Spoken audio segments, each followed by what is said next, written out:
ദർശൂട്ട് ആദ്യമായിട്ട് സിനിമ കാണാൻ പോവുകയാണ്. അതിൻ്റെ എക്സൈറ്റ്മെൻ്റ് ഉണ്ട്. അവനല്ല, എനിക്ക്.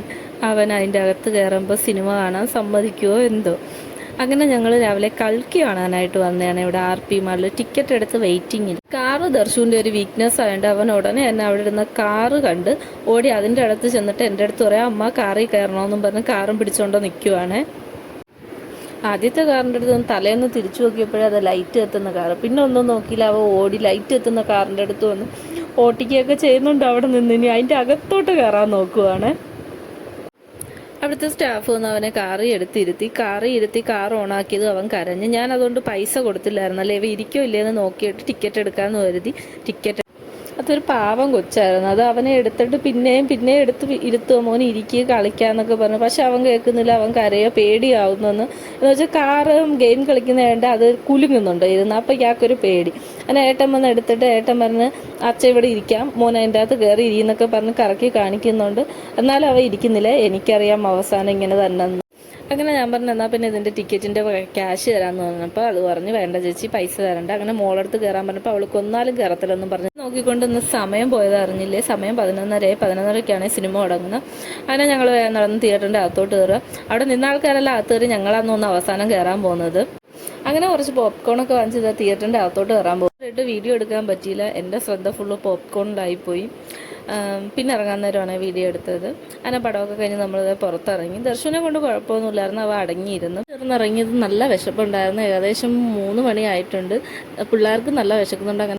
അങ്ങനെ പിന്നെ അവിടുന്ന് നേരെ ഫുഡ് കഴിക്കാനായിട്ട് ലക്ഷ്മിയിലോട്ട് വന്ന് ഏട്ടൻ പറഞ്ഞു, നമുക്ക് ലക്ഷ്മി കയറി ബിരിയാണി കഴിക്കാമെന്ന്.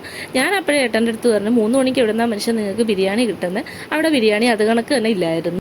അങ്ങനെ പിന്നെ നമ്മൾ നൂഡിൽസും നൂഡിൽസും ഫ്രൈഡ് റൈസും പിന്നെ ഏട്ടനൊരു ഷവായും കൂടെ ഓർഡർ ചെയ്ത് അങ്ങനെ നമ്മൾ ഫുഡൊക്കെ വേഗം വാരി കഴിക്കുവാണ്. ദർശുവിന് ഞാൻ ഫ്രൈഡ് റൈസാണ് വാരി കൊടുക്കുന്നത്, അവന് നൂഡിൽസ് ഒന്നും കൊടുത്തില്ല.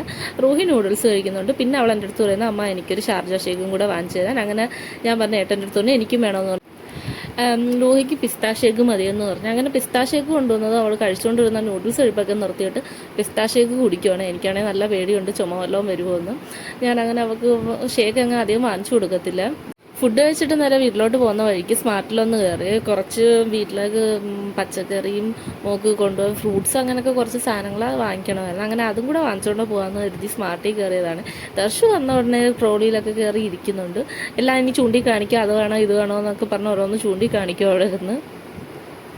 മാതളം കണ്ടപ്പോൾ റൂഹി പറഞ്ഞു, അമ്മ എനിക്ക് നാളെ സ്കൂളിൽ കൊണ്ട് മാതളം വേണമെന്ന്. അപ്പം ഞാൻ പറഞ്ഞു, എന്നാൽ എടുക്കുക. അവളെ കൊണ്ട് എടുപ്പിച്ചാൽ ചിലപ്പോൾ ആൾക്കാർ തിരിഞ്ഞെടുക്കുന്നത് നല്ലത് നോക്കിയെടുക്കാൻ അറിയത്തില്ല, അവൾക്ക് ഏടെടുക്കും. അങ്ങനെ ഞാൻ നല്ലത് നോക്കിയെടുക്കുവാണ്. പിന്നെ ദർശു എന്തൊക്കെ ഏട്ടൻ്റെ അടുത്ത് റോളിൽ ഇരുന്ന് പറയുന്നുണ്ട്, ചൂണ്ടിക്കാണിച്ച്. ഏട്ടന് മനസ്സിലാവുന്നില്ലായിരുന്നു ആദ്യം എന്തോന്ന്. എനിക്ക് പക്ഷേ മനസ്സിലായി. അവ അവിടെ നിന്ന് ഏത്തയ്ക്ക് ചൂണ്ടിക്കാണിച്ചിട്ട് പറയാം, അച്ഛ അവിടെ പഴം ഇരിക്കുന്നു എന്നാണ് പറയുന്നത്. പിന്നെ ഏട്ടന് മനസ്സിലായി ആദ്യം. പിന്നെ ഞാൻ കുറച്ച് വെണ്ടയ്ക്കയും പയറും ഒക്കെ എടുത്തു കേട്ടോ. അങ്ങനെ ഇവിടെ ആദ്യം നമ്മളെടുത്ത വെജിറ്റബിൾസിൻ്റെയൊക്കെ തൂക്കി വില ഇടണം. അങ്ങനെ ഏട്ടൻ അതിന് വേണ്ടി ക്യൂ നിൽക്കുവാണ്. ഇവിടെ അത്യാവശ്യം നല്ല തിരക്കുണ്ടായിരുന്നു, ഞായറാഴ്ച ആയതുകൊണ്ടാണെന്ന് തോന്നുന്നു. അങ്ങനെ പിന്നെ ഞാൻ എന്തെങ്കിലും എടുക്കാനുണ്ടോയെന്നും പറഞ്ഞ് ഓർത്ത് ഏട്ടൻ ക്യൂ നിൽക്കുന്ന അങ്ങനെ ഇതൊക്കെ നമ്മളെടുത്ത സാധനങ്ങൾ. അങ്ങനെ എല്ലാം കൂടെ നമ്മൾ ബില്ലടിച്ച് നേരെ ഇനിയിപ്പം വീട്ടിലോട്ട് പോവുകയാണ്. അപ്പോൾ ഇത്രയൊക്കെയുള്ളൂ ഇന്നത്തെ വിശേഷം, എൻ്റെ ഒരു കുഞ്ഞ് സൺഡേ വിശേഷം. അപ്പോൾ ഇതൊക്കെ നിങ്ങൾക്ക് ഇഷ്ടപ്പെട്ടെങ്കിൽ എല്ലാവരും ഒന്ന് ലൈക്ക് ചെയ്യുകയും സബ്സ്ക്രൈബ് ചെയ്യുകയൊക്കെ ചെയ്യണേ. Tata bye bye, see U.